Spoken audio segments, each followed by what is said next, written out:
Greater Hyderabad municipal corporation के दफ्तर के पास हालात उस वक्त कशीदा हो गए जब तेलंगाना कांग्रेस के कायदीन ने जीएचएमसी ऑफिस का घेराव करने की कोशिश की।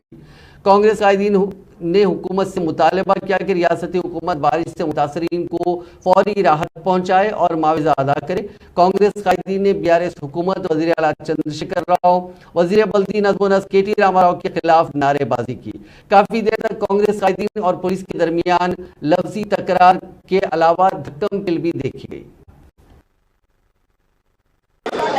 వాళ్ళు ఏమంటారంటే వాళ్ళ డబ్బులు లేదు, వాళ్ళ డబ్బులు లేదు, ఆ జిల్లాలో